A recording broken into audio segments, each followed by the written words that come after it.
시편 13편 말씀입니다. 다윗의 시라고 이렇게 표제가 붙어 있습니다.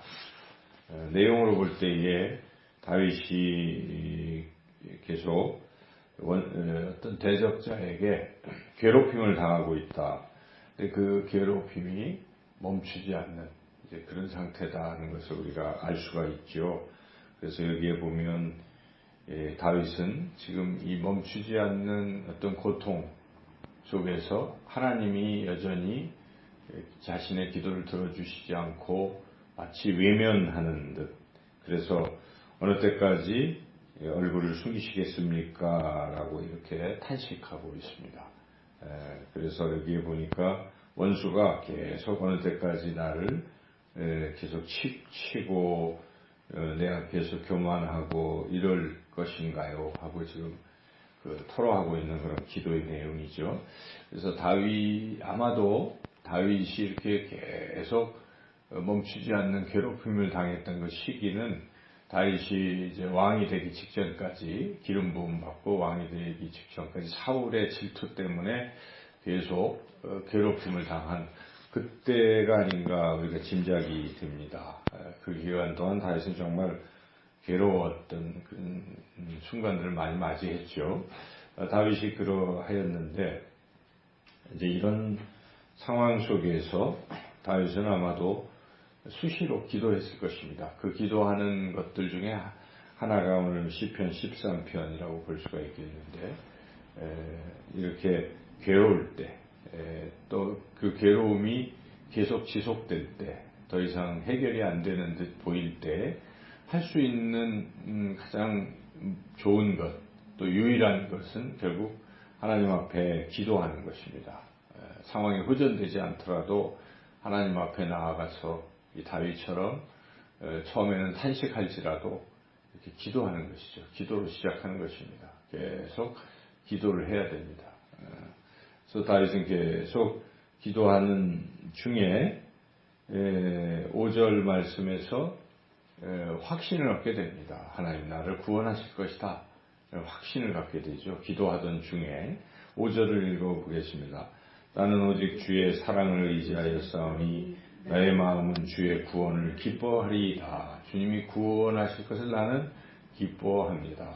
계속되는 원수의 이런 핍박과 공격 속에서도 다윗은 마음에 기쁨이 이렇게 생기게 됐다는 것입니다. 하나님 반드시 이 상황을 역전시키시고 구원할 것이다 하는 확신이 들게 된 것이죠. 그래서 우리가 기도가 그렇게 좋은 것입니다. 기도하면 상황이 바뀌지 않아도 그 어떤 두려움 이런 상황에서 마음의 평안과 기쁨으로 이렇게 마음이 바뀌는 것을 우리가 느끼게 됩니다. 기도는 그렇게 좋은 것이죠. 불안하고 두렵고 또 아무런 소망이 없게 느껴지는 순간, 괴로움의 순간에도 우리가 기도하면 하나님이 알 수 없는 평안, 세상에 알 수 없는 평안, 그리고 또 마음속 깊은 곳에서 올라오는 그러한 기쁨을 우리에게 허락하신다 하는 것입니다. 근데 그 과정이 어떻게 되는 것인가, 어떻게 해서 기쁨으로 바뀔 수 있는가 하는 것은 다른 게 아니라 하나님이 나를 사랑하신다 하는 생각입니다. 하나님이 나를 사랑하신다. 이게 이제 성령은 하나님의 사랑을 우리에게 부으시는 분 아니십니까? 그래서 기도하다 보면 성령이 어떤 마음을 주시냐면 걱정하지 마라. 내가 너를 사랑한다. 너는 내 아들이라. 내가 너를 지명하여 불렀노라. 이렇게 하나님께서 성령님께서 자꾸 감동을 시켜주시는 거예요. 아무리 상황이 안 바뀌어도 하나님이 나를 붙드시면 두려울 게 없지 않겠습니까? 그래서 그런 하나님의 사랑이 부어지는 시간이 이 기도의 시간입니다. 기도하면 성령 충만 받게 되고 성령 충만 받으면 성령께서 그런 마음과 생각과 이런 걸 자꾸 주시는 것입니다. 내가 너를 사랑하노라.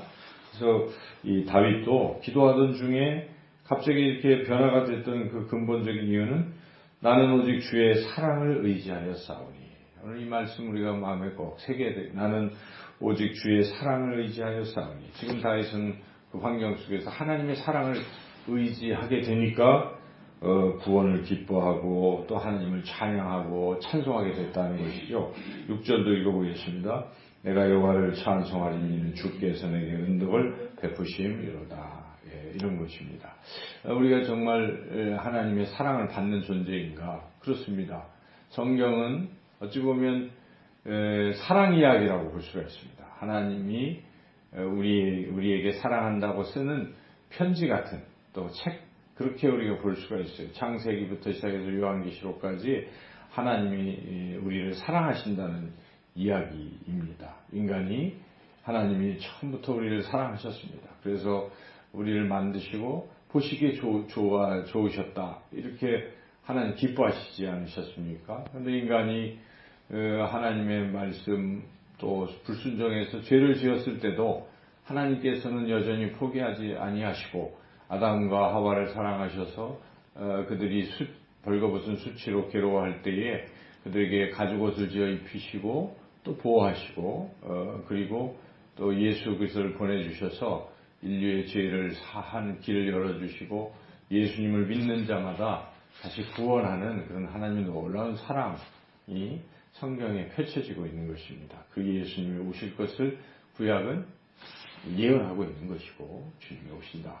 그리고 오셔서 우리를 그가 찔림 우리의 허물 때문이요 이렇게 그가 채찍에 맞음으로 우리가 나음을 얻어서 여호와께서 우리 무리의 모든 죄악을 그에게 담당시키셨더라 하는 것이 이미 구약에 예수님 오시기 전에 600년에서 800년 전에 이사야를 통해서 이미 예언된 내용 아니겠습니까? 그 예언대로 예수님께서 오셔서 우리를 위해서 십자가에 죽으심으로 우리의 모든 죄를 다 사해 주셨습니다. 믿기만 하면, 누구라도 믿기만 한다면 과거, 현재, 미래의 모든 죄악을 양털같이 그렇게 예수님께서 다 깨끗하게 용서해 주신다는 것입니다. 이 놀라운 사랑을 우리가 받아들이기만 한다면 그 사랑을 받을 수 있는 것입니다. 예수님이 나를 위해 죽으셨구나. 나의 모든 죄는 주님이 십자가에 돌아가실 때 다 깨끗하게 용서를 받았다는 걸 우리가 확신하게 되면 그 사랑을 자꾸 느끼게 되는 것입니다. 우리 하나님 말씀하십니다. 내가 자기 아들을 아낌없이 내어준 자가 어찌 그 모든 것을 너에게 더해주지 않겠느냐 말씀하지 않습니까?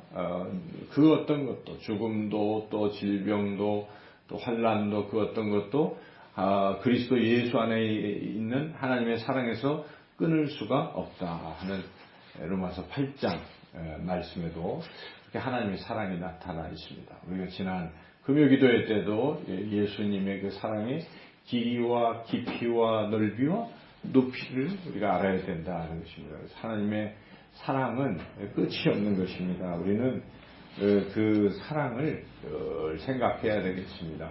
하나님께서는 말씀하십니다. 내가 어찌 악인이 죽는 것을 기뻐하겠느냐. 악인일지라도 하나님 앞에 돌아온다면 내가 그를 용서할 것이다. 그러니까 하나님은 세상 모든 사람을 지금 사랑하고 있는 것입니다. 그 어떤 죄인도 그 어떤 죄인도 하나님 기다리고 있는 것입니다. 둘째 아들 그 탕자도 그 아버지가 그 동굴 밖에 서서 기다리는 것처럼 하나님 지금도 죄인들을 기다리고 계시는 것입니다.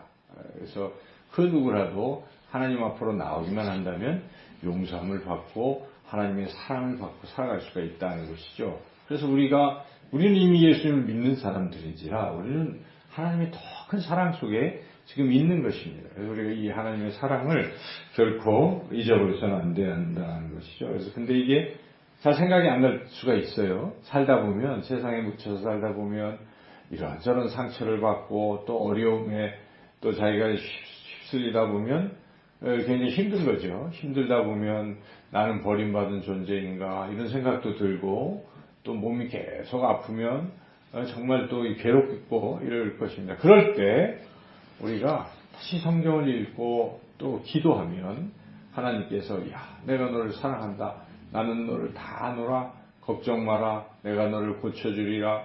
내가 너를 인도하리라. 너의 문제를 해결해 주리라. 세미한 음성으로 우리에게 말씀하시는 것입니다. 우리가 기도 시간에 그걸 듣는 거 아니에요. 하나님의 음성을 듣고 그리고 힘을 얻고 또 믿음대로 확신 속에 나아가면 믿음대로 이런 구원 또 치료 또 모든 것들이 이렇게 해결이 되어 간다 하는 것입니다. 그래서 다윗이 이렇게 고백했던 것처럼 나는 오직 주의 사랑을 의지하였사오니 오늘도 주님의 사랑을 의지하시고 마음의 기쁨을 얻으시고 하나님께 영광을 돌리는 그런 하루의 삶이 되시기를 주님의 이름으로 축원합니다.